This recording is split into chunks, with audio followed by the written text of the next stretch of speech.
ఈ ఉదయకాల సమయంలో నాయన బిడ్డలందరితో కలిసి నేను స్తుతించేటువంటి భాగ్యాన్ని అనుగ్రహించావు. నీకు వందనాలు, నీకు స్తోత్రాలు. ప్రార్థనలో నీవున్నావు ప్రభా. చక్కని పాటలు పాడుతూ నిన్ను స్తుతించారు. వీటన్నిటిని బట్టి నీకు వేలాది వందనాలు, స్తుతులు, స్తోత్రాలు నాయనా. మేము ఆత్మీయంగా ఎదగాలని నాయనా నువ్వెంతో ఆశపడుతున్నావు ప్రభా. నీకు వందనాలు.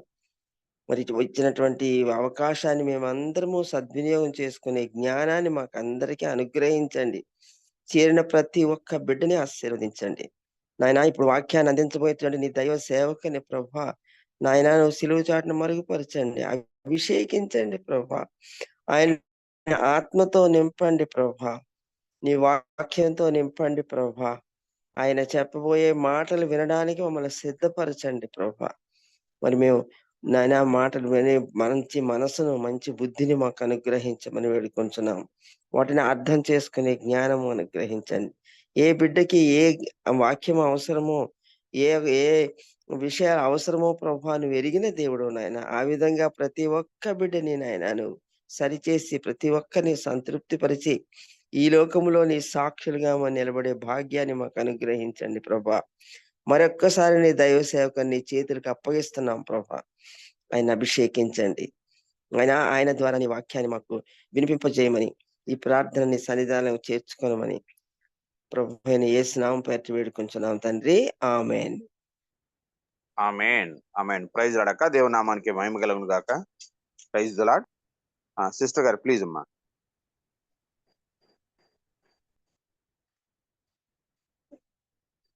ఒకవేళ సిస్టర్ గారు సిద్ధంగా లేనట్లయితే పరిచయం చేస్తానండి.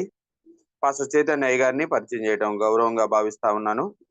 దైవానుచిత్తంగా ఏర్పరచబడినటువంటి సువార్థికులు పాస్టర్ చైతన్య అయ్య గారు మనకి సుపరిచితులేనండి.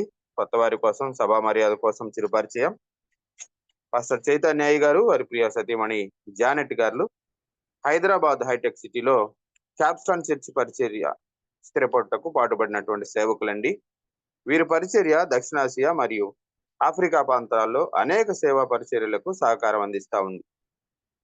చైతన్య అయ్య గారు మరియు జానెట్ గారులకు హోసియా మరియు సలోమి అనే ఇద్దరు సంతానం కలరు. బెంగళూరులోని ఎస్ఏబిసి నుండి థియాలజీలో గ్రాడ్యుయేషన్ మరియు లైఫ్ పసిఫిక్ యూనివర్సిటీ కాలిఫోర్నియా నుండి స్ట్రాటజిక్ లీడర్షిప్ లో పోస్ట్ గ్రాడ్యుయేట్ ను అభ్యసించినటువంటి చైతన్య గారు తెలుగు అసెంబ్లీస్ ఆఫ్ గాడ్ కు చెందినటువంటి సేవకులండి. చైతన్య గారు శిక్షణ పొందిన నాయకత్వ కోచ్ మరియు జాన్ మ్యాక్స్వెల్ టీంలో సహ ఉపదేశకులండి. అయ్యగారిని, అయ్యగారి కుటుంబాన్ని దేవుడు దీవించిన విధానాన్ని బట్టి దేవునికి వందనాలండి. వెల్కమ్ టు అయ్యగారు ప్లీజ్ అండి.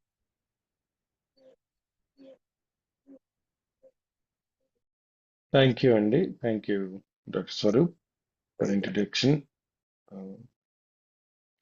Praise lord. మరొకసారి ఈ ఉదయకాలపు ప్రార్థనలో మీతో కలిసి దేవుణ్ణి ఆరాధించడానికి, దేవుని సన్నిధిలో ప్రార్థన చేయడానికి, అలాగే దేవుని వాక్యాన్ని పంచుకోవడానికి దేవుడిచ్చిన అవకాశాన్ని బట్టి దేవునికి నేను స్తోత్రం చెల్లిస్తూ ఉన్నాను.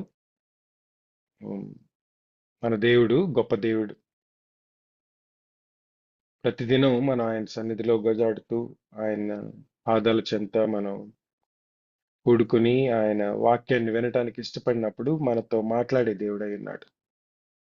ఆది నుంచి కూడా దేవుడు మాట్లాడటానికే ఇష్టపడిన దేవుడు, మానవునితో సహవాసం చేయడానికి ఇష్టపడిన దేవుడు. అంత గొప్ప దేవుడు మనలాంటి వ్యక్తుల విషయంలో శ్రద్ధ చూపిస్తూ మన జీవితాల్ని ఆయన రూపంలోనికి మార్చుకొని ఆయనతో సహవాసం చేయడానికి ఆయన మన పట్ల చూపించే ఆ ప్రేమ ఎంతో గొప్ప ప్రేమ. ఆ ప్రేమను బట్టి, కృపను బట్టి దేవాదేవునికి నేను స్తోత్రం చెల్లిస్తూ ఉన్నాను. ఈ ఉదయకాలం దేవుని వాక్యంలో నుంచి ఒక మాట చదువుకుందాం. I want to use that as the base for what Holy Spirit has put in my heart. పరిశుద్ధాత్మ దేవుడు నా హృదయంలో ఉంచిన ఒక ఆలోచనను పంచుకోవాలని ఆశపడుతూ ఉన్నాను. ఒక వాక్యం చదువుకుందాం. అపోస్తుల కార్యములు గ్రంథంలో నుంచి 13వ అధ్యాయంలో నుంచి ఒక్క వచనం చదువుకొని దాన్ని బేస్ చేసుకొని నేను ఈ దినం వాక్యం చెప్పాలని ఆశపడుతున్నాను. అపోస్తల కార్యములు 13వ అధ్యాయం. పౌలు పెరిగే అనే ప్రాంతంలో వాక్యం చెప్తూ ఉన్నాడు, సువార్తను ప్రకటిస్తూ ఉన్నాడు అక్కడ ఉన్న యూదులందరికీ. ఆ ఆ ప్రాంతం అంతట్లో, అంత్యొక్క ప్రాంతం అంతట్లో పర్యటిస్తూ సువార్త ప్రకటిస్తూ ఉన్నాడు పౌలు. ఆ సమయంలో యేసు ప్రభు వారి గురించి ఇంట్రొడక్షన్ చేస్తూ కొన్ని విషయాలు చెప్తూ ఉన్నాడు ఆయన. చెప్తూ మధ్యలో యేసు ప్రభు వారు ఎక్కడి నుంచి వచ్చినవాడు అన్న విషయాన్ని, ఏ సంతతికి చెందినవాడు అన్న విషయాన్ని ఇంట్రడ్యూస్ చేస్తూ ఒక మాట దావీదు గురించి మాట్లాడాడు. ఆ మాట నేను చదివి దాని విషయంలో ధ్యానం చేయాలని ఆశపడుతున్నాను. ఇది 36వ వచనం. దావీదు దేవుని సంకల్పం చొప్పున తన తరం వారికి సేవ చేసి నిద్రించి తన పితరుల యొద్దకు చేర్చబడి కుళ్ళిపోయాను గాని దేవుడు లేపినవాడు కుళ్ళు పట్టలేదు. దావీదు దేవుని సంకల్పం చొప్పున తన తరం వారికి సేవ చేసి నిద్రించి తన పితరుల యొద్దకు చేర్చబడి. ఈ మాట పౌలు పలికినప్పుడు ఆ మాట నేను అండర్లైన్ చేసుకొని చదువుతూ ఉన్నాను దాన్ని. దావీదు దేవుని సంకల్పం చొప్పున తన తరం వారికి సేవ చేసి నిద్రించును. సింప్లిఫైగా చెప్పాలంటే, David served his generation according to the will of God and he died. What statement కదండి అసలు. ఒక వ్యక్తి జీవితాన్ని ఒక్క మాటలో పౌలు చెప్పేశాడు, తన తరం వారికి సేవ చేసి నిద్రించను. దీన్ని మనం మామూలు భాషలో చెప్పాలంటే we call this a legacy. ఒక వ్యక్తి చనిపోయిన తర్వాత పూడ్చివేసిన తర్వాత సమాధి కట్టి సమాధి మీద పలక పెడతాం, మనం ఎపిటాఫ్లు రాస్తాం దాని మీద. ఆ వ్యక్తి పేరు, ఎప్పుడు పుట్టాడు, ఎప్పుడు చనిపోయాడు, ఇలాంటివి చెప్పిన తర్వాత జనరల్ గా మనం ఆ వ్యక్తి గురించి ఏదైనా ఒక మాట రాయాలి అంటే ఆ పలక మీద రాసి పెడతాం దాన్ని. ఇప్పుడంటే జనరల్ గా మనం వాక్యాలు రాస్తున్నాం, కానీ ఒక వ్యక్తి ఆ వ్యక్తి జీవితం గురించి ఏమైనా చెప్పాలనుకుంటే ఆ పలక మీద రాసేవాళ్ళు. ఇప్పటికీ రాస్తున్నారు అనుకోండి. That's the legacy of that man's life, entire life. ఆ వ్యక్తి పుట్టినప్పటి నుంచి చనిపోయేంత వరకు ఏం సాధించాడు, ఎలాంటి చరిత్రను వదిలి వెళ్ళాడు అనే చెప్పే మాట అది. దావీదు చనిపోయి పితరులతో నిద్రించిన తర్వాత సమాధిలో పెట్టి దావీదు గురించి చెప్పిన మాట అన్నమాట ఇది. దావీదు తన తరం వారికి దేవుని సంకల్పం చెప్పి తన తరం వారికి సేవ చేసి నిద్రించను. దావీదు గురించి ఆలోచించినప్పుడల్లా అదే మనకు తెలుస్తుంది అనమాట. అదే మనం జ్ఞాపకం చేసుకుంటాం. దేవుని సేవ చేసి, దేవుని సంకల్పం చెప్పిన తన తరం వారికి సేవ చేసి నిద్రించను అనే మాట. That sums up his own life. I wondered what sums ups our life. మనం ఈ దినం చనిపోతే, మనల్ని పాతిపెట్టడానికి తీసుకెళ్తే, మన జీవితానికి సంబంధించినంత వరకు మన చరిత్ర మొత్తాన్ని ఏ మాటతో ముగిస్తారు, ఏ మాట చెప్పుకొని మన గురించి మాట్లాడుకుంటారు? That's our legacy. మనం ఎలాంటి చరిత్రను వదిలి వెళతాము అనేది చాలా ప్రాముఖ్యం. It matters a lot what we leave behind. దీని గురించి మనం కొన్నిసార్లు ఆలోచిస్తాం, కొన్నిసార్లు ఆలోచించాం, ఎక్కువ సార్లు ఆలోచించకుండానే ఉంటాం. మనం ఏమి వదిలి వెళుతున్నాము అనేది చాలా ప్రాముఖ్యం. ఏం వదిలి పెడుతున్నాము అంటే మన దృష్టి అంతా ఎప్పుడు నాశనమయ్యే దాని విషయంలోనే ఉంటుంది. అంటే నా ఉద్దేశం, జనరల్ గా వారసత్వం అనగానే మన స్థిరచరాస్తులు, పేరు ప్రఖ్యాతులు అని అనుకుంటాం. అవి ఒక పార్ట్ అయ్యుండొచ్చు మనం వదిలి వెళ్ళే దాంట్లోది. కానీ అవేవి ఎక్కువ కాలం ఉండవు అన్న విషయం మనకు కూడా తెలుసు. మనం ఎంత సంపాదించుకొని ఎంత వదిలి వెళ్ళినా అవి పాడైపోతాయి అన్న విషయాన్ని ఎప్పుడో జ్ఞాపకం చేశాడు జ్ఞాని ప్రసంగి గ్రంథంలో. మనం సంపాదించి జీవితాంతం కష్టపడి ఆస్తులు కూడబెట్టుకొని పేరు ప్రఖ్యాతులు సంపాదించుకొని అవన్నీ పక్కన నెక్స్ట్ వాళ్ళకి ఇచ్చి వెళ్ళినా వాళ్ళు ఎలా నాశనం చేస్తారో దాన్ని నీకేం తెలుసు అంటాడు ప్రసంగి. వాళ్ళు దాన్ని మంచిగా ఉపయోగించుకుంటారో చెడుకు చేసుకుంటారో నాశనమే చేశారు మనకి తెలీదా? ఆ, అన్న విషయాన్ని ముందే జ్ఞాపకం చేస్తాడు ఆయన. So none of those things will last for long. అలాంటివి మనం వారసత్వంగా వదిలి వెళ్ళినా పెద్ద లాభం ఉండకపోవచ్చు మనకి. కానీ మనం ఏ విలువల్ని, ఏ విద్యను, ఏ విశ్వాసాన్ని వదిలి వెళ్తామో అది మన చరిత్రను నిలుపుతుంది. What we pass on to the next generation after we die in the form of faith or education, knowledge, values, that will remain forever. మనం విడిచి వెళ్ళేది మన తర్వాత వచ్చే తరాన్ని చాలా ప్రభావితం చేస్తుందన్న విషయాన్ని మనం మర్చిపోకూడదు. అసలు కనీసం ఒక 2000 సంవత్సరాల తర్వాత దావీదు గురించి ఇంకా మాట్లాడుతున్న పౌలుని చూసినప్పుడే మనకు ఆ విషయం అర్థమైపోవాలి. దేవుని సంకల్పం చొప్పున తన తరం వారికి సేవ చేసి నిద్రించను, తన పితరులతో నిద్రించను అని పౌలు చాలా కంఫర్టబుల్ గా చెప్పేస్తున్నాడు తన వాక్యంలో.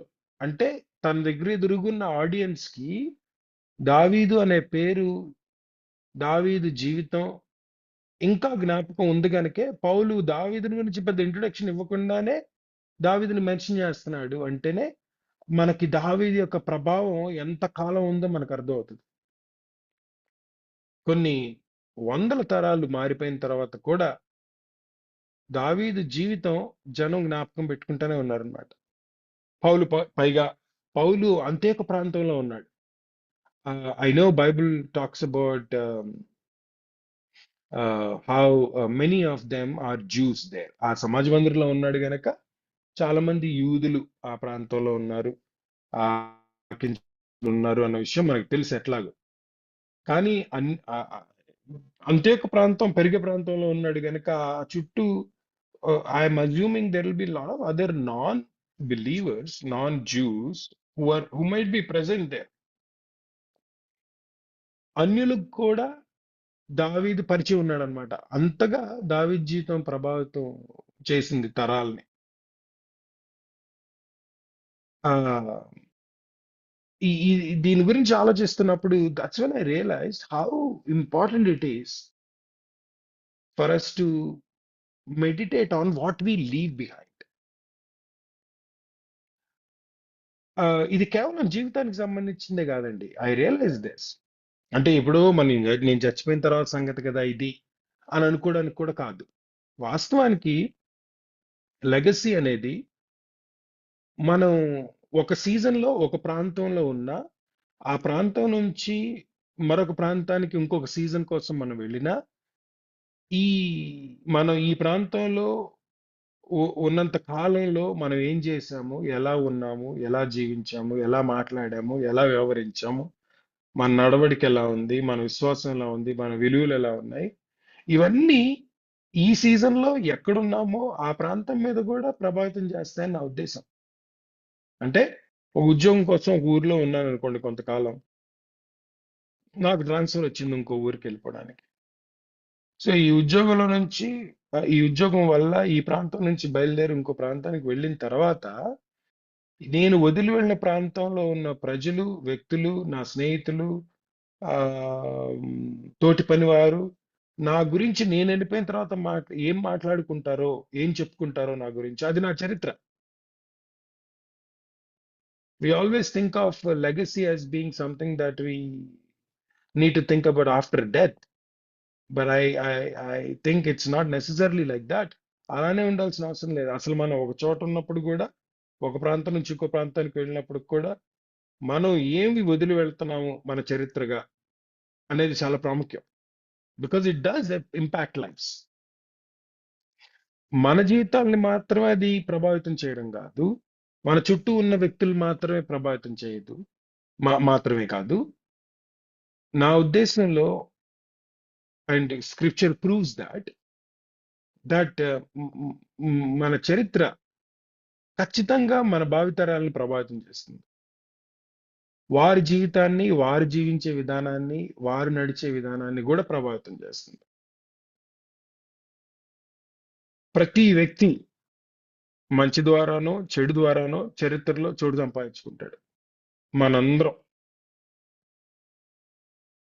మనం ఏదైతే చరిత్రలో చోటు సంపాదించుకుంటున్నామో అది ఖచ్చితంగా భావితరాలను మాత్రం ప్రభావితం చేస్తుంది. ఈ ఒక్క పాయింట్ ప్రూవ్ చేయాలని నా ఉద్దేశం ఈ ఉదయం. And I don't have anything else to share. I feel Holy Spirit is asking me to make all of us to think about this. మనం చేసే పనుల ద్వారా, ఉద్యోగాల ద్వారా, పరిచర్య ద్వారా, మనం జీవించే జీవిత విధానం ద్వారా, మనం మాట్లాడే మాటల ద్వారా, మన స్నేహాల ద్వారా, సంబంధాల ద్వారా మనం ఎలాంటి ప్రభావాన్ని ఇతరుల మీద వదిలి వెళ్తున్నామో అన్న దాన్ని కొంచెం ధ్యానించుకోవాలి,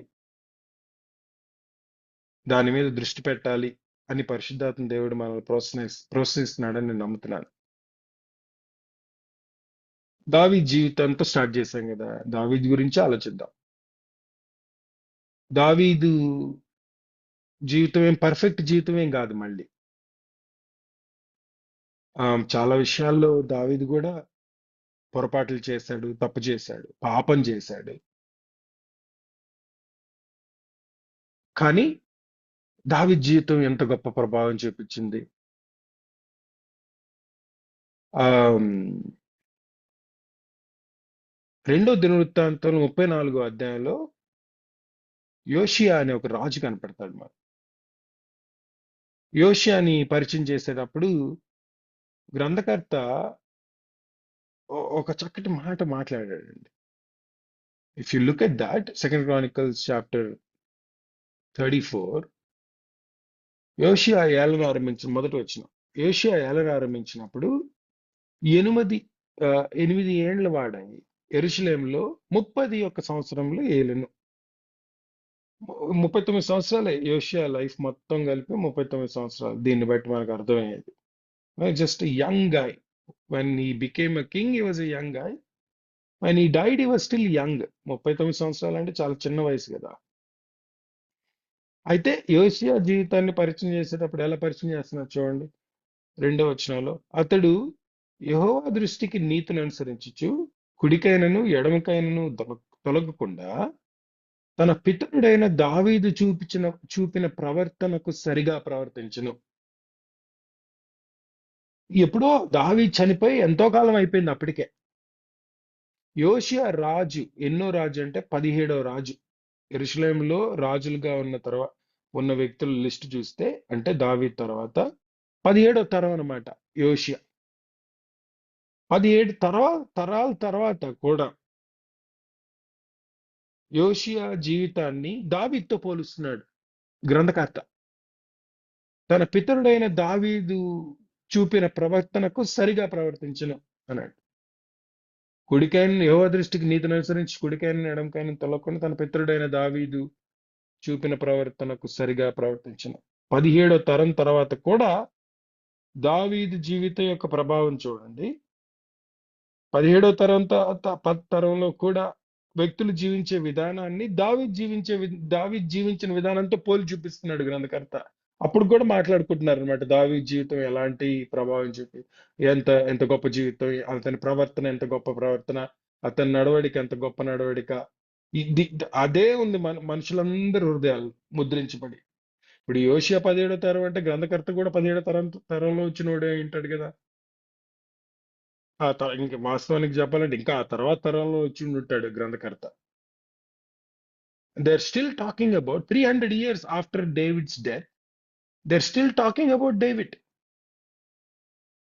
వాస్తవానికి యోషియా యొక్క జీవితాన్ని మనం పూర్తిగా చదివితే యోషియా లాంటి రాజు లేడంటాడు దేవుడు. He was a very good man. దావీదు జీవించిన విధానం కంటే అద్భుతంగా జీవించాడు యోషియా.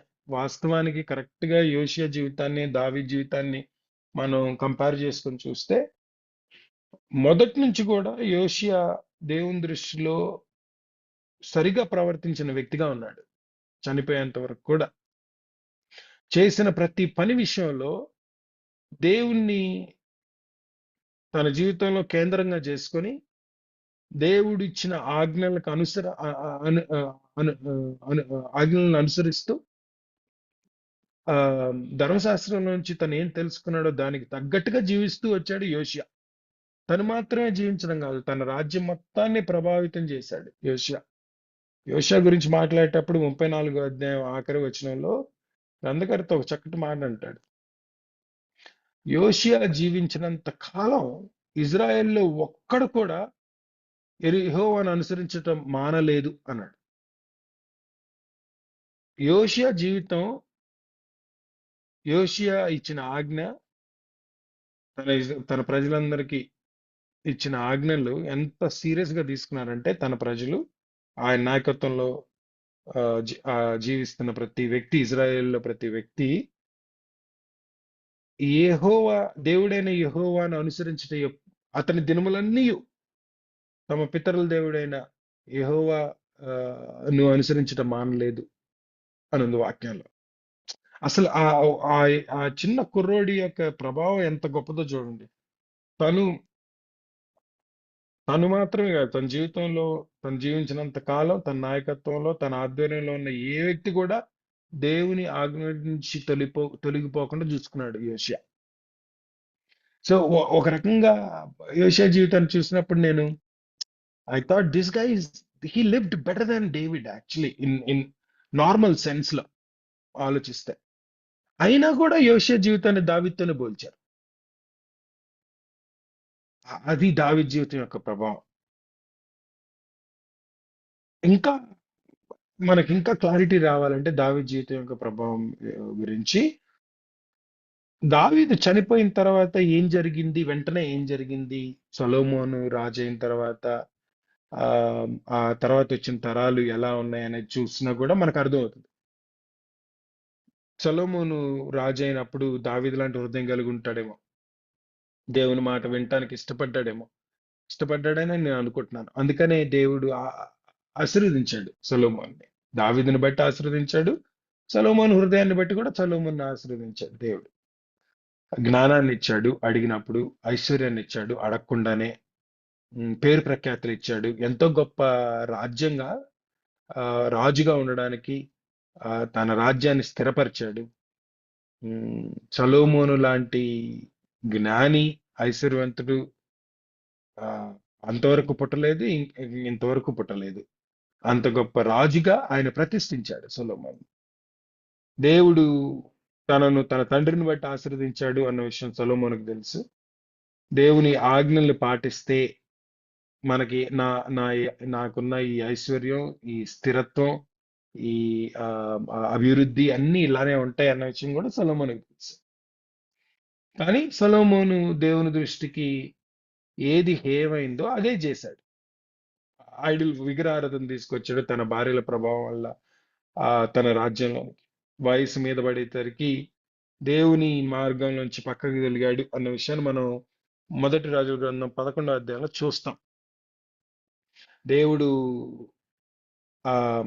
ఆయనకి పదే పదే జ్ఞాపకం చేశాడు, నువ్వు చేస్తున్నది తప్పు, యథార్థ హృదయంతో నువ్వు ప్రవర్తించట్లేదు, కనుక నువ్వు సరి చేసుకో అన్న విషయాన్ని సొలొమోనుకి దేవుడు జ్ఞాపకం చేశాడు. డైరెక్ట్ గా మాట్లాడాడు సొలొమోనుతో దేవుడు. 11వ అధ్యాయం 9వ వచనంలో ఒక మాట రాయబడింది. అసలు నాకు అది ఇప్పటికీ ఆలోచించే కొద్దీ ఆ విషయం I'm unable to comprehend that people can be this bad, people can turn away from God this bad అని. 9వ వచనం చూడండి. ఇజ్రాయేలుడైన 11వ అధ్యాయం మొదటి రాజుల గ్రంథం 11వ అధ్యాయం 9వ వచనం. ఇజ్రాయేలుల దేవుడైన యెహోవా అతనికి 2 మార్లు ప్రత్యక్షమై. Let's pause there. ఇంతకంటే ముందు చాలా సార్లు ప్రత్యక్షమయ్యాడు దేవుడు సొలొమోన్కి. మొదటి నుంచి కూడా. మొదట్లో దేవుని ప్రత్యక్షత సొలొమోనుకి ఇవ్వబడినప్పుడు సొలొమోను హృదయాన్ని బట్టి, అతని పరిస్థితిని బట్టి దేవుడు అతనితో మాట్లాడుతూ వచ్చాడు. జ్ఞానాన్ని ఇచ్చుకుంటూ వచ్చాడు, ఐశ్వర్యాన్ని ఇచ్చుకుంటూ వచ్చాడు, తను ఏం చేయాలో చెప్పుకుంటూ వచ్చాడు. ఆ అంటే దేవునితో సాంగత్యం చేస్తున్నాడు అనమాట సొలొమోను. సాంగత్యం చేస్తున్నాడు కనుకే అభివృద్ధి వచ్చింది సొలొమోను జీవితంలో. ఆ ఆయన ఇచ్చిన జ్ఞానాన్ని పొందుకొని ఏది మంచో ఏది చెడో దానికి డిఫరెన్స్ తెలిసిన వ్యక్తి సొలొమోను.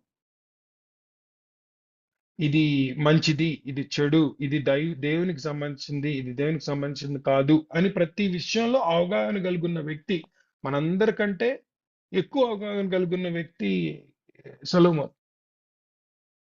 సో తను చేసే ప్రతి పని మంచిదా కాదా అన్న విషయంలో జ్ఞానం కలిగిన వ్యక్తే. సో ఎవరు చెప్పకుండానే ఈ విగ్రహారాధన మంచిది కాదు, ఈ విగ్రహారాధన నా జీవితాన్ని ప్రభావం చేస్తుంది, నా కుటుంబానికి చెడుని తీసుకొస్తుంది, కీడుని తీసుకొస్తుంది అన్న విషయం సొలొమోన్కి ఆల్రెడీ తెలుసు. సో స్వతహాగా తనకి ఇవ్వబడిన జ్ఞానం ద్వారా తను చేసే పని యొక్క కాన్సిక్వెన్స్, ఫలితాలు ఎలా ఉంటాయో తెలిసిన వ్యక్తి. దేవుడు అలా వదిలేయచ్చు సొలొమోన్ని, కానీ వదలలేదు. చూసారా, ఇజ్రాయేల్ దేవుడైన యెహోవా అతనికి 2 మార్లు 2 సార్లు మళ్ళీ కనబడ్డాడు దేవుడు. కనబడి నీవు ఇతర దేవతలను వెంబడింపవలదని అతనికి ఆజ్ఞాపించాడు. ఇంకా సొలొమోను ఎవడి మాట వినే రకంగా ఆయన వినే రకం కాకపోయి ఉండొచ్చు. దేవుడే ప్రత్యక్షమే, దేవుడే చెప్తున్నాడు సొలొమోనుకి, సొలొమోను నువ్వు చేస్తున్న తప్పు చేయకు అని. 2 సార్లు, ఒకసారి కూడా కాదు. అయినా సరే సొలొమోను హృదయం ఆయన యొద్ద నుండి తొలగిపోయాను. అసలు ఇది ఇస్ ఇట్ ఈవెన్ పాసిబుల్ అనిపిస్తుంది నాకు చదివినప్పుడు. అంటే మనకి మన మన చుట్టూ దేవుడు కనబడినప్పుడు, ఆ మనల్ని అకౌంటబిలిటీ అడగనప్పుడు, ఎవడికి మనం లెక్క చెప్పాల్సిన అవసరం లేనప్పుడు మనం దారి తప్పుతాం అనుకుందాం. ఆ కానీ దేవుడే ప్రత్యక్షంగా మాట్లాడిన తర్వాత అయినా మనల్ని మనం కరెక్ట్ చేసుకోవాలి కదా. ఒక మనిషి దేవుని దగ్గర నుంచి తల తిప్పేయాలి అని డిసైడ్ అయినప్పుడు, నిర్ణయించుకున్నప్పుడు, ఇదిగో ఇట్లా డైరెక్ట్ గా దేవుడు మాట్లాడినా కూడా మారరు అనమాట. మారకుండా ఉండే అవకాశం ఉందన్నమాట. ఆ అందువల్ల దేవుడు కోపించాడు సొలొమోను విషయంలో. కోపగించుకొని సొలొమోనుకి చెప్తున్నాడు, నువ్వు నా ఆజ్ఞలను, నేను కట్టిన కట్టడలను, నేను ఇచ్చిన కట్టడలను నువ్వు ఆచరించకపోవటం నేను చూస్తున్నాను కనుక, నువ్వు ఏ రాజ్యం మీద అయితే రాజుగా స్థిరంగా నిలబెట్టానో ఆ రాజ్యాన్ని నీ దగ్గర నుంచి తీసివేస్తున్నాను, నిశ్చయంగా తీసివేస్తున్నానని చెప్పాడు. God is angry and he's talking to Solomon and he's saying, I'm going to remove the entire kingdom that I gave you. కానీ 12వ వచనం ఇంకా ఆశ్చర్యం కలిగించే విషయం. నేను 9వ వచనమే ఆశ్చర్యం కలిగిస్తుంది నాకు అనుకుంటే, 12వ వచనం ఇంకా ఆశ్చర్యం కలిగించే విషయం. అయినను నువ్వు ఎంత తప్పు చేసినా, ఎంత భయంకరంగా తయారైనా కూడా, అయినను నీ తండ్రి అయిన దావీదు నిమిత్తము నిన్ను బతకనిస్తున్నాను అంటున్నాడు. నీ తండ్రి అయిన దావీదు నిమిత్తం నిన్ను బతకనిస్తున్నాను అన్నాడు. వాట్ ఎ వర్డ్ అండి అది. నేను సొలొమోన్ గురించి కాదు నా డిస్కషన్ అంతా, ఇక్కడ దావీదు గురించి డిస్కషన్. సొలొమోను అంత భయంకరంగా తయారైనా కూడా తండ్రిని బట్టి కుమారుని వదిలేస్తున్నాడు దేవుడు. అంటే వాడు చేసిన తప్పును వదిలేస్తున్నాడు అనట్లేదు నేను, బట్ కుమారుని జీవితాన్ని, తండ్రి లెగసీని బట్టి దేవుడు కుమారుని జీవితాన్ని ప్రొటెక్ట్ చేస్తున్నాడు. నీ నీ నీ తండ్రి నీ తండ్రి అయిన దావీదు నిమిత్తం నీ దినముల యందు నేను అలాగ చేయక నీ కుమారుని దినముల్లో దాన్ని తీసివేస్తాను అన్నాడు. I'm protecting you because of your father. ఇంకా ఇంట్రెస్టింగ్ విషయం, రాజ్యమంతయు తీసివేయను మళ్ళీ. అంటే నీ కుమారుని జీవితం నుంచి తీసివేస్తాను అనగానే నీ కుమారుని కూడా చంపేస్తాను అనుకోవద్దు నువ్వు అంటున్నాడు మళ్ళీ. రాజ్యమంతయు నీ తీసివేయను, నా దాసుడైన దావీదు నిమిత్తము నేను కోరుకొనిన యెరూషలేము నిమిత్తము ఒక గోత్రము నీ కుమారునికి ఇచ్చేదను. అసలు చూడండి, దేవుడు తండ్రిని బట్టి కుమారుణ్ణి ప్రొటెక్ట్ చేశాడు, తండ్రిని బట్టి మనవణ్ణి కూడా ప్రొటెక్ట్ చేస్తున్నాడు, రాబోయే తరాలను కూడా ప్రొటెక్ట్ చేస్తున్నాడు. అది మన దేవుని యొక్క గొప్పతనం. దేవుడు మన చరిత్రకు ఎంత ప్రాముఖ్యతనిస్తున్నాడో అన్నదానికి ఉదాహరణ అది. అందుకే 17వ తరంలో కూడా యోవాషు లాంటి రాజు ఉన్న ఆ యోవాషు రాజు అంత గొప్ప కార్యాలు, అంత గొప్ప దైవికమైన జీవితాన్ని జీవించినా కూడా యోవాషు జీవితాన్ని యోషియా జీవితాన్ని దావీదు జీవితంతో పోలుస్తున్నారు. This is the kind of impact that we leave on our children. మనం జీవించే జీవితం యొక్క ప్రభావం మన పిల్లల మీద ఎలా పడుతుందో అన్నదానికి ఉదాహరణ ఇది. ఒక వ్యక్తి గొప్ప జీవితం, ఒక వ్యక్తి నడవడిక దేవుని దృష్టిలో నీతిగా నడుచుకున్న విధానం ఆయన్ని మాత్రమే ప్రొటెక్ట్ చేయలేదు, ఆయన కుటుంబాన్ని, కుమారుణ్ణి, ఆ తర్వాత వచ్చిన మనవణ్ణి, ఆ తర్వాత మనవళ్ళని, రాబోయే తరాలన్నిటిని ప్రభావితం చేసింది. అయితే సొలొమోనుతో మాట్లాడేటప్పుడు నువ్వు చేసిన తప్పు విషయంలో నువ్వు కాన్సిక్వెన్సెస్ ఫేస్ చేస్తావని చెప్పాడు దేవుడు. చెప్పి ఆయనకి వ్యతిరేకులుగా శత్రువుల్ని లేపుకుంటూ వచ్చాడు. ఏదో మీడైన హదద్ అనే ఒకడిని, ఆ యోవాబు టైంలో యోవాబు వదిలివేసిన ఇంకొకడిని, దావీదు ఎలియాద రెజోను అని ఇంకొకడిని, వీళ్ళని సొలొమోనుకి వ్యతిరేకులుగా తయారు చేశారు, శత్రువులుగా. వీళ్ళు ఇంకా ఆ తర్వాత దినాల్లో సొలొమోను బతికినంత కాలం వీళ్ళు ఏదో ఒక రెబెలియన్ చేస్తానే ఉన్నారు ఆ రాజ్యంలో. వాళ్ళతో పాటు ఇంకొక వ్యక్తిని కూడా లేపాడు దేవుడు, యెరోబాము అనే వ్యక్తిని. ఈ యెరోబాము ఎవరు? నేబాత్ కుమారుడు అని యెరోబాముని పరిచయం చేస్తారు మనకు వాక్యంలో.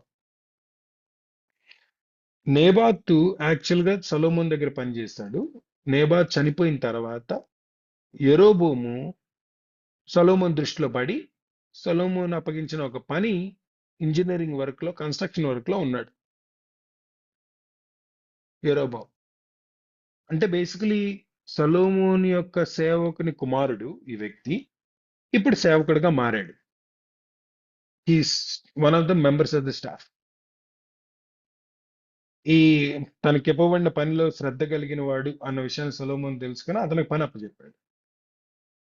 యెరోబోము మీద దృష్టి పడింది దేవుంది. అహియా అనే ఒక ప్రవక్తను తీసుకొని యెరోబోము దగ్గరికి పంపించి యెరోబోముతో మాట్లాడుతున్నాడు దేవుడు. ఆ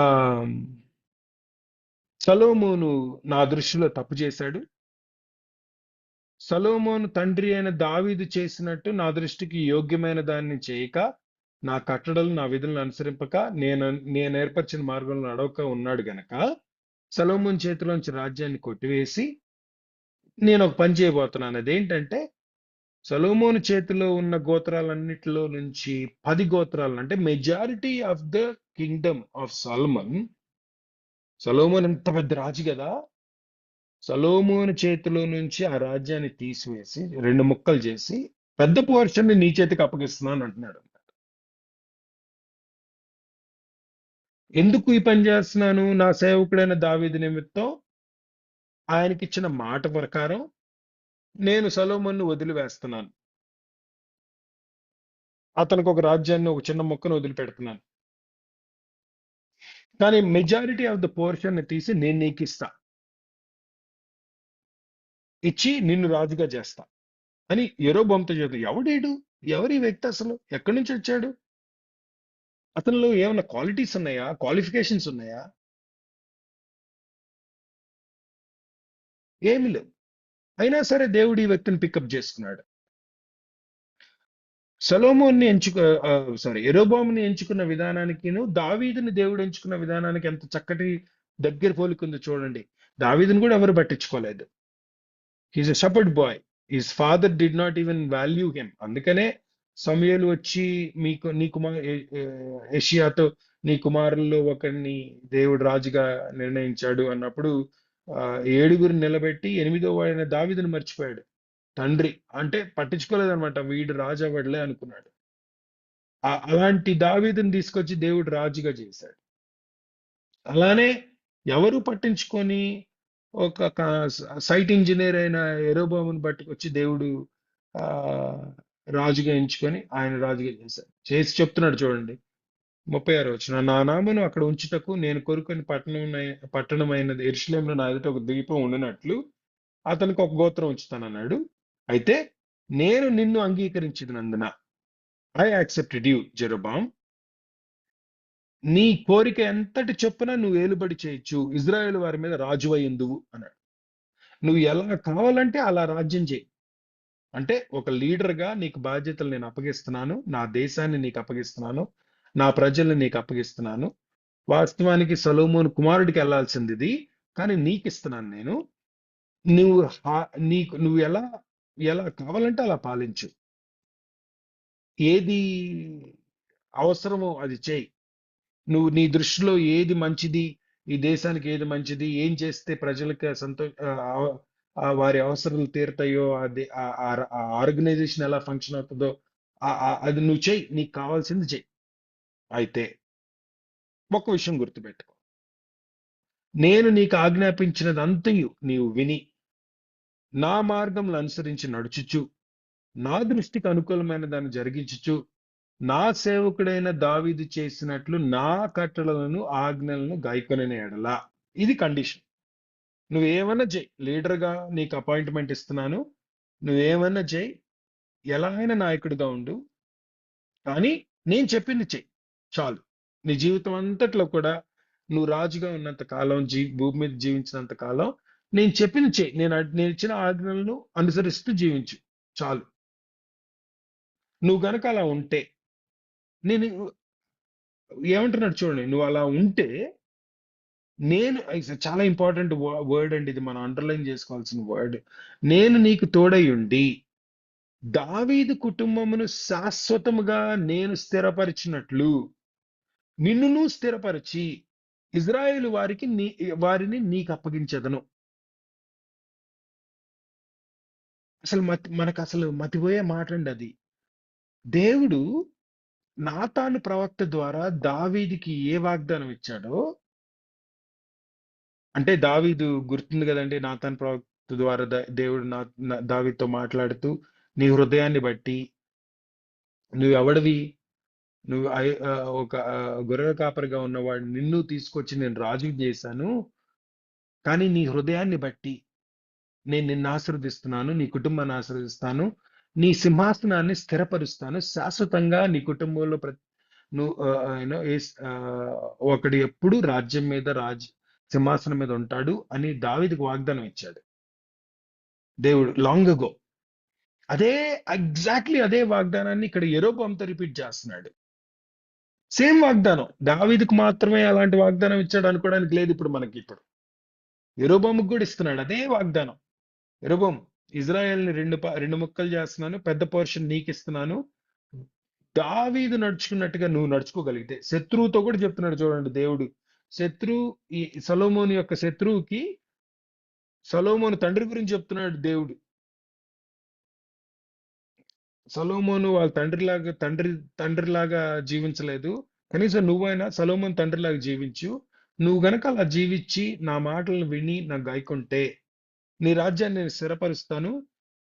దావీదు సింహాసనాన్ని ఎలా స్థిరపరుస్తానని వాగ్దానం ఇచ్చానో, ఎలా స్థిరపరుస్తున్నానో, అలానే నీ సింహాసనాన్ని కూడా ఇజ్రాయేల్ వారి మీద స్థిరపరుస్తాను అన్నాడు. అంటే యెరోబోముకి దావీదుకి ఇచ్చిన వాగ్దానం కరెక్ట్ గా ఎలాంటిదో అలాంటిదే యెరోబోముకి ఇచ్చాడు అన్నమాట దేవుడు. అమేజింగ్. సొలొమోను ఆ విషయం తెలుసుకొని యెరోబోమును చంపాలని ప్రయత్నిస్తే పారిపోయాడు యెరోబోము అక్కడి నుంచి. తాను చనిపోయి రెహబాము రాజైన తర్వాత తిరిగి వచ్చాడు యెరోబోము. అప్పటి వరకు దేవుడిచ్చిన వాగ్దానం నెరవేర్చినట్టు కనబడలేదు, కానీ సొలొమోను చనిపోయిన తర్వాత ఐగుప్తు పారిపోయిన యెరోబోము తిరిగి వచ్చాడు. అప్పటికి రెబలియన్ స్టార్ట్ చేయలేదు. రెహబాం దగ్గరికి వెళ్ళాడు తన పెద్దలందరితో కలిసి. రెహబాంని మంచి రాజుగా ఉండు అని అడిగారు. ఆబ్వియస్లీ రెహబాం మంచి రాజు కాదు గనక ప్రజల దృష్టికి కీడు తీసుకొచ్చాడు. కనుక ఇజ్రాయేల్ గోత్రాలన్నీ సపరేట్ అయిపోయినాయి. 10 గోత్రాలు సపరేట్ అయిపోయి యెరోబోముని రాజుగా చేసుకున్నారు. దేవుడు మాట ఇచ్చినట్టుగానే యెరోబోము రాజు అయ్యాడు. కానీ రాజైన దినం నుంచి యెరోబోము దేవుని దృష్టికి వ్యతిరేకంగా జీవించడం ప్రారంభించాడు. నువ్వు రాజు అవుతావు అని దేవుడు చెప్పాడు, రాజు అయ్యాడు. దేవుడు నువ్వు రాజు అవుతావు అని చెప్పినప్పుడు రాజు అయ్యాడు గనక దేవుని మాట ఆజ్ఞ గైకొని ఉంటే దేవుడు చెప్పినట్టుగా ఆయన సింహాసనం కూడా స్థిరపరచబడేది శాశ్వతంగా. కానీ ఈ యెరోబోము ఎలా తయారయ్యాడు అంటే, ఈ సింహాసనం నా చేతిలోంచి పోతదేమో, ప్రజల్ని సంతోష పెట్టకపోతే. ఎందుకంటే రెహబాము విషయంలో ఏం జరిగిందో చూశాడు కదా. రెహబాము విషయంలో ఒకవేళ ప్రజల్ని సంతోష పెట్టకపోతే నా సింహాసనం పోతదేమో అనుకుని వాళ్ళకి ఏం కావాలో వాళ్ళకి నచ్చే పనులు చేయడం ప్రారంభించారు. అసలు వాళ్ళు యెరూషలేం దేవాలయానికి వెళ్తే రెహబామును చూసి ఆయనకు అట్రాక్ట్ అయిపోయి మళ్ళీ పాత జ్ఞాపకాలు వచ్చి దావీదు జ్ఞాపకాలు పెట్టుకుని వాళ్ళు ఆ దేశంలోకి మళ్ళీ మారిపోతారేమో అని భయపడి వాళ్ళు యెరూషలేంలోకి వెళ్ళి దేవుని సేవించకుండా ఈయన కూడా తన రాజ్యంలో 2 మందిరాలు నిర్మించాడు. పెద్ద పెద్ద దేవాలయాలు నిర్మించి అందులో he built golden calves and established them as gods. ఇవే మీ దేవతలు, వీటిని పూజించండి అని చెప్పి మీరు యెరూషలేం వెళ్ళాల్సిన అవసరం లేదు అని చెప్పి ఇజ్రాయెల్ దేశపు పైన ఒకటి కింద ఒకటి రెండు గుళ్ళు నిర్మించి ఆ గుళ్ళల్లో దేవతలను ప్రతిష్ఠించి అక్కడ ప్రార్థన చేసుకోమన్నాడు. ఎందుకు? ప్రజలు అటుపోయి రెహబాముకి అలవాటు పడతారేమో అన్న భయంతో వీళ్ళు ఇజ్రాయెల్ నుంచి వెళ్ళకూడదు అని. So he became a person who has become obsessed with his king, his throne that God gave him. ఏదైతే దేవుడు ఇచ్చాడో దాని మీద అబ్సెషన్ వచ్చేసింది ఆయనకి. దాన్ని బట్టి దేవుని కోపం వచ్చింది. నేను కదా రాజ్యం ఇచ్చింది, నేను కదా సింహాసనం ఎక్కించింది, నేను కదా వాగ్దానం ఇచ్చింది సింహాసనాన్ని శాశ్వతంగా ఉంచుతానని. నువ్వు చేయాల్సిందల్లా నేను చెప్పినట్టు చేయడమే. దావీదు ఎలా జీవించాడో అలా జీవించడమే. కానీ ఈ విషయంలో నువ్వు తప్పు చేసావు గనక ఇదే ప్రవక్త, ఏ ప్రవక్త అయితే మొదట్లో యెరోబోము దగ్గరికి వచ్చి నువ్వు రాజు పోతావు, నీ రాజ్యం స్థిరంగా ఉంటది, నువ్వు దేవుని మాట వింటే అని అన్నాడు, అదే ప్రవక్త ద్వారా మళ్ళీ ప్రవచనం పంపించాడు యెరోబోము దగ్గరికి. ఏమంటాడు చూడండి, 14వ అధ్యాయంలో యెరోబోముతో దేవుడు మాట్లాడుతున్నాడు. ఇవన్నీ ఎందుకు చెప్తున్నానంటే I want to just lead to one single conclusion అంతే. 10వ వచనం, యాక్చువల్గా 8వ వచనం నుంచి చదువుతాను చూడండి. దావీదు సంతతి వారి యొద్ద నుండి రాజ్యమును తీసి నీకిచ్చి ఉండినను, నా ఆజ్ఞలను గైకొని మనఃపూర్తిగా నన్ను అనుసరించి నా దృష్టికి ఏది అనుకూలమో దాన్ని మాత్రమే చేసిన నా సేవకుడైన దావీదు చేసినట్టు నీవు చేయక, నీకంటే ముందుగా ఉండిన వారందరికంటే నువ్వు అధికంగా కీడు చేసి ఉన్నావు.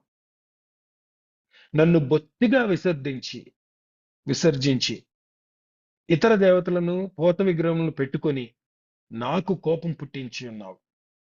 కాబట్టి యెరోబాము సంతతి వారి మీదకి నేను కీడు రప్పించచ్చు. ఇజ్రాయేలు వారిలో అల్పులు గాని గనులు గాని లేకుండా మగవారందరినీ యెరోబాము వంశము నుండి నిర్మూలము చేసి, జాగ్రత్తగా చూడండి, పెంట అంతయు పోవునట్లుగా ఒకడు అవతలకు దానిని ఊడ్చివేసినట్లు యెరోబాము సంతతిలో శేషించిన వారిని నేను ఊడ్చివేయుదును. ఎంత కఠినమైన మాట చూడండి. జస్ట్ 2 అధ్యాయాల ముందే కదా దేవుడు నీ సింహాసనాన్ని స్థిరంగా ఉంచుతానన్నాడు. యెరోబాము దేవుడిచ్చిన వాగ్దానం నెరవేర్చబడకుండా ఎలా చెడగొట్టుకున్నాడు చూడండి. పోనీ తన జీవితాన్ని చెడగొట్టుకున్నాడా? కాదు. మొత్తం తనతో పాటు రాబోయే తరాలన్నిటినీ ప్రభావం చేశాడు తను చేసిన పని వల్ల. పెంటను ఊడిసేసినట్టు ఇంట్లోంచి ఇంట్లో పెంట ఎక్కడైనా కనపడితే ఉండనివ్వం కదా, ఎలా ఊడ్చి శుభ్రంగా తుడుస్తామో ఇల్లుని, అలా ఊడ్చి తుడిచేస్తాను అంటున్నాడు దేవుడు. పట్టణమందు యెరోబోము సంతతిలో సంబంధులలో మరణమగు వారిని కుక్కలు తినును, బయట భూములలో మరణమగు వారిని ఆకాశ పక్షులు తినును, యెహోవా మాట ఇచ్చి ఉన్నాడు. ఎవడుండడు, నీ కుటుంబంలో ఎవడున్నాడు ఇంకా అన్నాడు.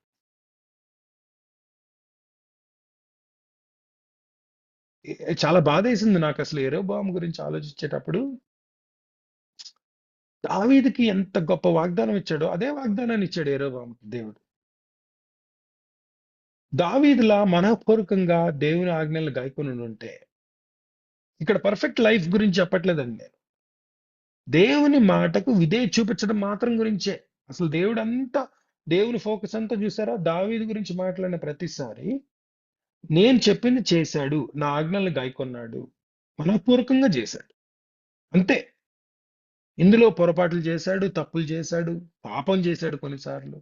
కానీ ఎప్పుడు ఎన్ని తప్పులు చేసినా, ఎన్ని పొరపాట్లు చేసినా, ఎంత పాపం చేసినా నన్ను వదలలేదు. కనుక ఎప్పటికప్పుడు తిరిగి పశ్చాత్తాపడి చేసిన తప్పును మళ్ళీ చేయకుండా తను తాను సరి చేసుకుంటూ బ్రతికాడు దావీదు. బ్రతకడానికి ఇష్టపడ్డాడు. అందుకే దేవుడు నా మనఃపుత్రుడు అంటాడు.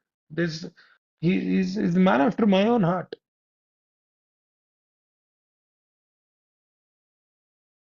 అలా ఉండగలిగే అవకాశాన్ని యెరోబోముకి ఇచ్చాడు దేవుడు. కానీ చెడగొట్టాడు యెరోబోము. ఈ యెరోబోము సంతతిని పూర్తిగా నాశనం చేసిన తర్వాత బయోషా అనే ఒక రాజయ్యాడు.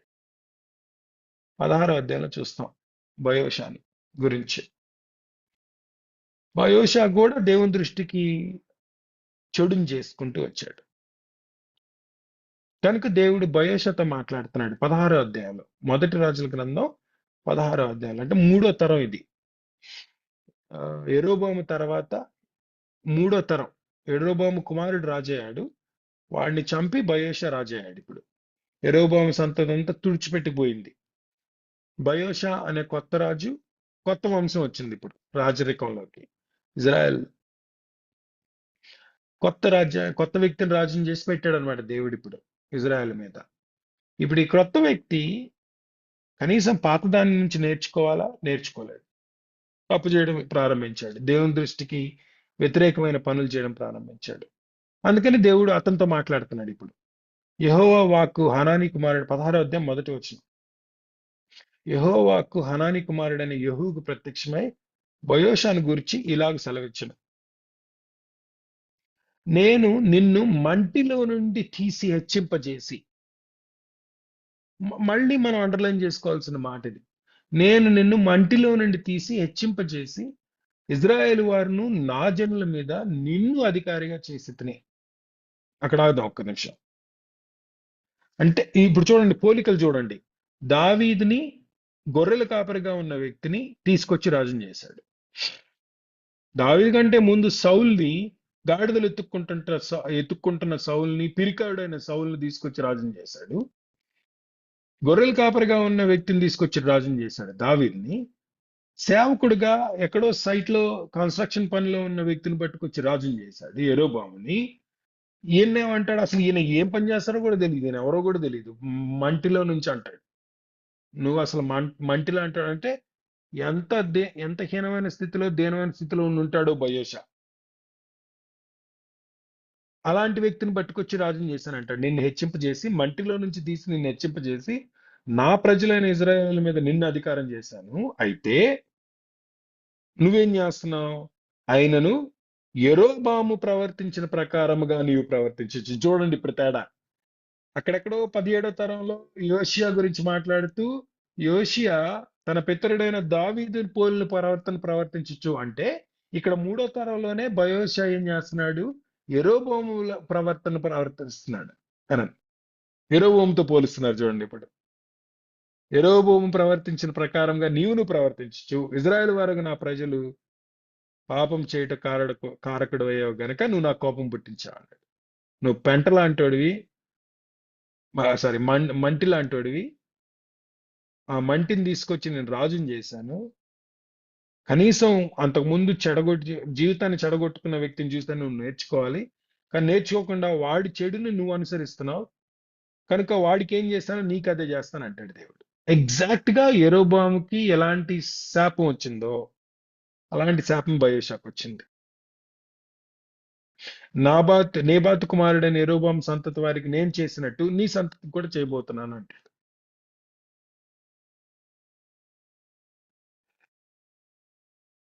అసలు మన జీవితం యొక్క ప్రభావం ఎలా ఉంటుంది చూడండి. ఇంకా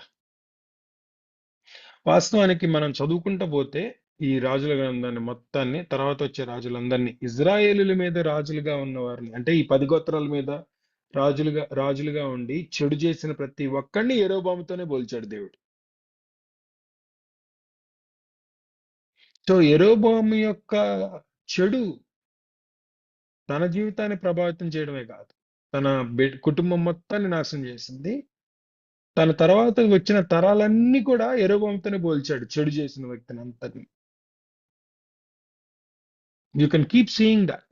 జిమ్రీ గురించి కానీ, ఓమ్రీ గురించి కానీ, జిమ్రీ గురించి మాట్లాడేటప్పుడు యెరోబాముతోనే పోలుస్తాడు దేవుడు. ఒమ్రీతో మాట్లాడినప్పుడు కూడా యెరోబాముతోనే పోలిస్తారు. చెడుకి సినానిమ్ అయిపోయాడు యెరోబాము, మంచికి సినానిమ్ అయిపోయాడు దావీదు. దేవుని దృష్టిలో విధేయతతో నడుచుకునే జీవితానికి ఉదాహరణగా దావీదు మారితే, అవిధేయతకు ఆజ్ఞాతిక్రమకు ఉదాహరణగా యెరోబాము మారాడు. కానీ ఇద్దరికీ ఒకే వాగ్దానం ఇవ్వబడింది, ఇద్దరికీ ఒకే స్థాయి ఇవ్వబడింది. ఇద్దరి విషయంలో కూడా దేవుడు కృప చూపించాడు. That's the impact that we leave with our lives. మనం ఈ సమయంలో దేవుడు మనకిచ్చిన అవకాశాలని అందిపుచ్చుకొని విధేయతతో జీవించకపోతే మనం ఎంత గొప్ప పేరు సంపాదించుకున్నా, ఎంత ఆస్తులు సంపాదించుకున్నా, ఎంత గొప్ప పరిచయం ఎస్టాబ్లిష్ చేసినా కూడా అది యూజ్లెస్ గానే ఉంటుంది అన్నమాట.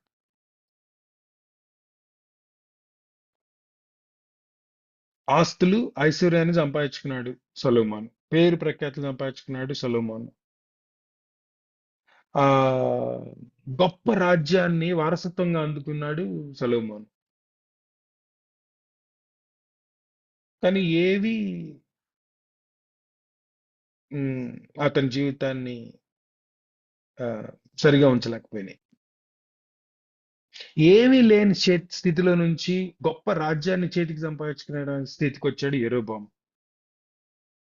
తన అర్హుడు కాకపోయినప్పటికీ, తను ప్రయత్నం చేయకపోయినప్పటికీ దేవుడు యెరోబాము మీద దృష్టి ఉంచి యెరోబాముకి అవకాశాన్ని ఇచ్చాడు, వాగ్దానాన్ని ఇచ్చాడు, మంచి భవిష్యత్తుని క్రియేట్ చేశాడు దేవుడు. కానీ అవిధేయత వల్ల అన్నిటిని చెడగొట్టుకున్నాడు యెరోబాము. ఈ లైఫ్స్ ని మనం చూస్తున్నప్పుడే మనకి మన జీవితం యొక్క ప్రభావం ఎలా ఉంటుందో అర్థమైపోతుంది అనమాట. అర్థం అవ్వాలి, ఇప్పటికన్నా అర్థం అవ్వాలి. And at least now we should start focusing on what are we going to leave as a legacy on earth when we go from here. Because at some point, you and I need to come to a realization that our actions, our life is going to make an impact on our children. మనం చేసే పనులు, మనం జీవించే జీవిత విధానం, మన విశ్వాసం, మన విలువలు, ఇవి మన జీవితాన్ని మాత్రమే కాదు, భావితరాల్ని ప్రభావితం చేస్తాయి. మన కుమారులతో సహా అందరిని ప్రభావితం చేస్తాయి అన్న విషయాన్ని మనం జ్ఞాపకం పెట్టుకొని జీవించాల్సిన అవసరం ఉంది. లేకపోతే యెరోబోముల ఆలోచన రాహిత్యంతో దేవుడిచ్చిన వాగ్దానం యొక్క ప్రాముఖ్యత విషయంలో అవగాహన లేకుండా జీవించే అవకాశం ఉంది. Maybe think about this. What kind of legacy are we going to leave when we die? Are we going to leave something um, that matters? Because it does matter. May we live our lives. దీని అర్థం మనం perfect జీవితాన్ని జీవించాలని కాదండి. నేను ముందు నుంచి చెప్తున్నాను ఆ మాట. None of us can be perfect. We are not perfect. Only Christ is perfect. Perfect గా ఉండలేం కదా అంటున్నానని దాని ఉద్దేశం ఇష్టం వచ్చినట్టు తప్పు చేయమని కూడా కాదు. మనం పొరపాట్లు చేసే అవకాశం ఉంది. పరిస్థితుల వలన కొన్నిసార్లు శోధనకు గురై పాపం చేసే అవకాశం ఉంది. కొన్నిసార్లు ఏమరపాటు వల్ల, నిర్లక్ష్యం వల్ల తప్పు చేసే అవకాశం ఉంది. ఖచ్చితంగా జరుగుతాయి. దావీదు జీవితంలో జరగలేదా? ఇవన్నీ జరిగినాయి. కానీ ప్రతిసారి వి నీడ్ టు దావీదు ఎలా వెనక్కి వచ్చాడో, ఎలా తను సరి చేసుకున్నాడో, దేవుని స్వరం వినపడినప్పుడు ఆ స్వరాన్ని అంగీకరించడానికి ఇష్టపడ్డాడో, ఆ మనస్సు మనం గనక డెవలప్ చేసుకోగలిగితే, మనం ఇంపర్ఫెక్ట్ గా ఉన్నా ఒక పర్ఫెక్ట్ లెగసీని వదిలి వెళ్తాం అన్నమాట. దేవుడు కృప చూపిస్తాడు గనక మన పట్ల. Maybe learn that and maybe in the light of the word, ఈ దినం మనం విన్న ఈ మాట, చూసిన చరిత్ర, ఈ నేపథ్యంలో మనల్ని మనం సరి చేసుకొని యెహోవా దృష్టికి అనుకూలంగా ఆయన మాటకు విధేయత చూపించే వ్యక్తులుగా మనం జీవిద్దాం. ఒక మంచి చరిత్రను వదిలి వెళ్దాం. కేవలం మన జీవితం చమరంకం గురించే మాట్లాడట్లేదు, కానీ నేను మొదట్లోనే చెప్పినట్లు మనం ఎక్కడున్నా సరే, ఎంతకాలం ఏ సీజన్ లో ఎక్కడున్నా సరే, మనం ఉన్న కొద్ది కాలంలో కూడా, అక్కడ పనిచేసిన కొద్ది కాలం కూడా, ఒక ఊర్లో ఉన్న కొద్ది కాలం కూడా, ఆ సీజన్ కూడా మనం జాగ్రత్తగా నడుచుకుందాం. మనం ఎక్కడున్నా ఏం చేసినా ఖచ్చితంగా ఒక చరిత్రను వదిలి వెళ్తాం గనక దాని విషయంలో మనల్ని మనం దేవునికి సమర్పించుకొని దేవునికి అనుకూలమైనది చేస్తూ ఒక మంచి చరిత్రను, మంచి ప్రభావాన్ని మన జీవితం ద్వారా వదిలి వెళ్దాం. అలా దేవుడు మనకు సహాయం చేసి నడిపించిన గాక. ప్రార్థన చేసుకుందాం. చిన్న ప్రార్థన చేసి నేను ముగిస్తాను. తండ్రి, మరొకసారి మీరు మాతో మాట్లాడిన విధానాన్ని బట్టి నీకు వందనాలు చెల్లిస్తున్నాను. ఈ జీవితాలను మేము చూస్తూ ఉన్నప్పుడు చరిత్రలో నుంచి ఎన్నో విషయాలు నువ్వు మాకు నేర్పించే దేవుడు దేవ. అందుకనే చరిత్రను మాకు వదిలి వెళ్ళావు. ఈ రాజులు, వారి జీవితాలు మేమెంతో ధ్యానించాల్సిన అవసరం ఎంతో ఉంది. వారి జీవితాల ద్వారా నీవు ఎంత కృపగలిగిన దేవుడు, ఎంత గొప్ప దేవుడు అన్న విషయం ఒక పక్కన నువ్వు మాకు చూపిస్తూనే ఉన్నావు. అలాగే నీ మాట విని జీవిస్తే దాని ఫలితం ఎంత బాగుంటుందో, దాని ప్రభావం ఎంత గొప్పదో నువ్వు మాకు చూపిస్తూనే వస్తున్నావు. ఈ దినం మరొకసారి మాకు జ్ఞాపకం చేశావు కనుక ఈ విషయాల్లో మేము కృతజ్ఞతాపూర్వకంగా, అలాగే ఆలోచనాత్మకంగా మేము ఆలోచిస్తూ నీ మాటలను అవగాహన చేసుకుని మా జీవితాలను ఏ విషయాల్లో సరి చేసుకోవాలో ఆ విషయాలు సరి చేసుకొని జీవించడానికి మాకు సహాయం చేయండి. అలా ప్రార్థించే ప్రతి వ్యక్తిని ప్రభా మీరు వారి మీద దృష్టి ఉంచి ముందుకు నడిపించమని ప్రార్థిస్తూ యేసునామమున అడిగి వేడుకొంచున్నాం తండ్రి. ఆమేన్. ఆమేన్. Thank you brother. చక్కని వాక్యాన్ని, ఏ చరిత్ర విడిచిపెట్టి వెళ్తున్నారన్న అంశం మీద చక్కని అవగాహన మాకు కల్పించినందుకు మరి వర్చువల్ ప్రేయర్ ఫ్యామిలీ తరపున మీకు వందనాలు తెలియజేస్తున్నాను. ఈ వాక్యాలన్నీ యూట్యూబ్ లో అవైలబుల్ గా ఉంటాయండి. దయచేసి మీరు మరొకసారి వర్తమానం వినాలనుకుంటే యూట్యూబ్ లో బాబీ రత్నాకర్ అని టైప్ చేస్తే మీకు అన్ని అందుబాటులో ఉంటాయండి. మరి ముగింపు ప్రార్థన ఆశీర్వాదం ఇవ్వాల్సిందిగా పాస్టర్ విజయ్ కుమారయ్య గారిని కోరుతున్నానండి. ప్రార్థన చేసుకున్నామండి. మహోన్నతుడా, సర్వాధికారి, భూమి ఆకాశములను అందులో సమస్తాన్ని కలుగజేసి మా కొరకై మీరు సిద్ధపరిచినటువంటి విధానంలో మీ యొక్క మహిమ ప్రభావాలను మాకు వెల్లడి చేసినందుకు మీకు వందనాలు తెలియజేసుకుంటున్నాం. మరి మనుషుల యొక్క బలహీనత ఎరిగి మరి తండ్రి మీ యందు ఎలాగ సమాధాన పడాలో, ఎలాగ మీ యందు నిలబడాలో, ఎలాగ మీతో సహవాసం చేయాలో మాకు తెలియజేయడానికి ఈ యొక్క రాజుల చరిత్రను, ముఖ్యంగా దావీదు జీవితంలో ఎన్నో తప్పిదములు జరిగినప్పటికీ కూడా ఆయన మీకు హృదయానుసారుడు, ఇష్టానుసారుడు ఎలా అయ్యాడో మరి తండ్రి ఎన్నో చక్కని విషయాలు తండ్రి మీరు మాకు అనుగ్రహించారు.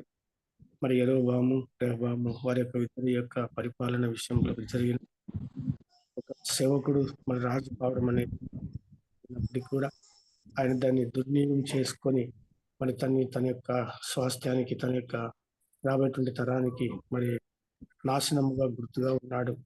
అది తండ్రి మరి దారుణమైనటువంటి ఒక స్థితిని అతను మరి తండ్రి విలువను నిలబెట్టుకోలేక మరి రాబోయే తరానికి కూడా నెలకొల్పలేనటువంటి ఒక జీవితాన్ని కలిగి ఉన్నాడని చక్కని అనేకమైనటువంటి విషయాలతో తండ్రి మాకు ఉదయకాలం సంధించి ఉంటున్నారు. నిజమేనైనా ఈ లోకంలో మేము ఏదైనా వదిలిపెట్టి వెళ్ళాలంటే కేవలం మరి మీ యొక్క ఆలోచన, నీతి, ఆ నియమాలు మాత్రమే. ఇక ఏది కూడా ఈ లోకంలో తీసుకొని వెళ్ళలేమనే మాట మేము గమనించేవారుగా ఉండాలి. మరి తండ్రి మరి ఈ రోజు ఉదయాన మా యొక్క హృదయాల్లో ఉన్నటువంటి మరి లోతైనటువంటి మరి ఆలోచనలు, మీకు ఇష్టం లేనటువంటి విషయాలను వెలికి తీసుకొని వచ్చి ఉంటున్నారు. కనుక తండ్రి ఏది పిల్లలకు ఇవ్వాలి, నిజమైనటువంటి స్వాస్థ్యం ఏది, మీ ఆలోచన ఏంటి అనేటువంటి విషయంలో మరొకసారి మాకు మీరు తండ్రి మరి మనోనేత్రాలు వెలిగించినందుకే మీకు చెల్లిస్తుంటున్నాం. మరి నిజమే తండ్రి ఈ యొక్క లోకాన్ని చూసి మోసపోకుండా మరి తండ్రి దుష్ట సాంగత్యంలో కానీ చూసి మోసపోకుండా సరైనటువంటి ప్రవర్తన కలిగి అప్పటికప్పటికి మా బలహీనతలు మీ యందు సవరించుకొని మరి తండ్రి మీ యొక్క కృప, మీ యొక్క రక్షణ మా దయ ఉన్నది కదా అని పాపమును చేయడానికి ఇష్టపడకుండా మరి పొరపాటున జరిగిన విషయాలను దిద్దుకుంటూ మీకు సమీపించే కన్నీరుతో మరి తండ్రి చక్కగా మీతో సహవాసం చేసి మీతో ఎల్లప్పుడూ ఉండడానికి ఇష్టపడితే ఒక మంచి జీవితాలను, కుటుంబాలను, సంఘాలను కలిగి ఉండడానికి మీరు ఇచ్చినటువంటి సందేశాన్ని బట్టి వందనాలు. అయ్యగారిని ఆశీర్వదించండి, మీ కృపలో బలపరచండి. ఇంకా ఇలాంటి విషయాలు మరి తండ్రి రాజుల చరిత్రలు ఏదైతే బైబిల్ గ్రంథం నందు రాయబడి ఉంటున్నదో అవన్నీ కూడా మాకు నైనా మరి కొన్ని బుద్ధి కలగడానికి, కొన్ని ప్రశ్నించుకోవడానికి, కొన్ని బలపడడానికి అనేక విషయాలను తండ్రి మీరు సమకూర్చి మాకు ఒక బలమైనటువంటి ఒక తండ్రి మార్గముగా మరి ఈ లోకంలో తండ్రి ఏ యొక్క ఆ పుస్తకంలో లేనటువంటి ఒక మంచి మాటలను తండ్రి మీరు లిఖించి ఇక్కడ ఉంచుంటున్నారు. కాబట్టి తండ్రి లోకమును ఒకప్పుడు తలకిందులు చేసిన మాటలు ఇవి. ఈ రోజు తండ్రి ప్రతి ఒక్క ఎప్పుడు నిరంతరం కూడా ఈ లోకానికినైనా మరి ఒక డిక్టేటర్ గా దారి చూపేటువంటి ఒక సరైనటువంటి నిజమైనటువంటి మార్గముగా మరి తండ్రి వాక్యాలను మేము గమనించినప్పుడు మాకు అది ఎంతో తన సునాయాసంగా మరి ఎంతో ప్రేమతో చక్కగా దిద్దేటువంటి ఒక కృప ఆ వాక్యాలలో, లేఖనాల్లో ఉంటున్నదని గ్రహించుకొని మాటలకు లోబడి తండ్రి విధేయులై దీనులమై తగ్గించుకొని అహంకారము, గర్వము, ఆ సకల విధమైనటువంటి కల్మషము, అసూయ, కార్పణ్యం ఏదైతే ఉంటుందో వాటన్నిటినీ మానుకొని వెంటనే తండ్రి మా పదవులను బట్టి కాక, మా జ్ఞానమును బట్టి కాక, సంపదను బట్టి కాక మేమేమైనప్పటికీ అది మీ కృప వల్ల ఉన్నాం కనుక తండ్రి మేము దీనులమై తగ్గించుకొని మరి దావీదు లాంటి ఒక మంచి జీవితాన్ని ఏర్పాటు చేసుకొని మీకు హృదయానుసారులుగా, ఇష్టానుసారులుగా జీవించడానికి మరి అయ్యగారి ద్వారా మీరు ఇచ్చిన సందేశానికి వందనాలు తెలియజేసుకుంటున్నాం. ఆయన పరిచయం దీవించి ఆశీర్వదించండి. అలాగే తను మరి ఎత్తబడినటువంటి మాటలు ఈరోజు మరి జూమ్ మీటింగ్ లో పాల్గొని ఎంతమంది హృదయాల్లో మరి కార్యం చేయబోతున్నాయో తండ్రి మీరు ఎరిగి ఉంటున్నారు. వారందరూ కూడా ఈ సందేశంను అనేకులతో మాట్లాడడానికి సహాయం దయచేయండి. అది ఎలాగైనా మా తండ్రి ఈ యొక్క ఉదయకాలం అనే ఇలాంటి ఒక ధన్యతను, భాగ్యాన్ని మాకు ఇవ్వడానికి ఆలోచన కలిగినటువంటి జూమ్ మీటింగ్ లోని పెద్దలందరినీ కూడా పేరు పేరున ఆశీర్వదించి దీవించండి. ముఖ్యంగా తండ్రి మేడం గారి ఆరోగ్య విషయంలో మీ కృపను అనుగ్రహించండి, దయచూపండి. మరి ఎంతో పోరాటం మరి కలిగి ఉంటుండగా మరి తండ్రి పౌలు గారు చెప్తున్నారు తండ్రి మరి నేను మంచి పోరాటమే పోరాడి ఉన్నాను, నా కొరకు జీవ కిరీటము నీతి కిరీటం ఉంచబడిందండి. ఇది నాకు మాత్రమే కాదు, ఎవరైతే ఇలాగ పోరాడతారో వారందరికీ కూడా దేవుడు అనుగ్రహించేకి సిద్ధంగా ఉన్నాడని మంచి ఆలోచన మరి తండ్రి మాలో పుట్టించాడు తండ్రి. అలాగే తండ్రి మేము కూడా ఎవరైనా సరే ఎలాంటి పరిస్థితిలో ఉన్నా ఆ పోరాటాన్ని కొనసాగించుకోవడానికి ఇలాంటి మాటలు చాలా అవసరమైనవి. మరి అనిత్యము మీరు మమ్మల్ని ప్రేమిస్తున్నారని చెప్పడానికి ఇది ఒక మంచి నిదర్శనంగా ఉంటుంది తండ్రి. మీ ప్రేమ అపారమైనది. అది తల్లి కన్నా, తండ్రి కన్నా, బంధువు కన్నా, దేశ నాయకుల కన్నా, ఈ లోకంలో ఉన్న వాటన్నిటికన్నా మీ ప్రేమ ఉత్తమమైనది. అలాంటి ప్రేమలో తండ్రి మేము అణిగి మణిగి సాగిపోవడానికి మీ కృప చూపినందుకు మీకే కృతజ్ఞతలు తెలియజేసుకుంటూ ఈ దీన ప్రార్థన మా ప్రభు, మా రక్షకుడు, మీ ప్రియకుమారుడైన యేసుక్రీస్తు యొక్క అతి శ్రేష్టమైన నామం నన్ను అడిగినవన్నీ కూడా పొందుకుంటున్నాము తండ్రి. ఆమేన్, ఆమేన్. పరలోక ప్రార్థన చేసుకున్నామండి. పరలోకమందున్న మా తండ్రి, నీ నామం గాక, గాక. నీ చిత్తం పరలోకమందు నేడు ఆహారం మాకు ఇచ్చేయండి. మా అపరాధములను క్షమించుచున్నారు. ఆలోచించి కనుక రాజ్యము, బలం, మహిమ నిత్యము నీవైన తండ్రి అయినటువంటి దేవుడి ప్రేమ, ప్రభువు యేసుక్రీస్తు కృప, ఆత్మీయ కన్నుల సహవాసం ఇప్పుడు నిరంతరం దండగా నిలిచి మమ్మల్తో మనం ఆమేన్, ఆమేన్, ఆమేన్. థ్యాంక్ యూ గారు. మరి వాక్యం అందించిన పాస్టర్ చైతన్య గారికి, ప్రార్థించిన విజయ్ కుమార్ గారికి వందనాలండి. Have a nice day. Thank you అండి. అందరికి ముగించుకుందాం.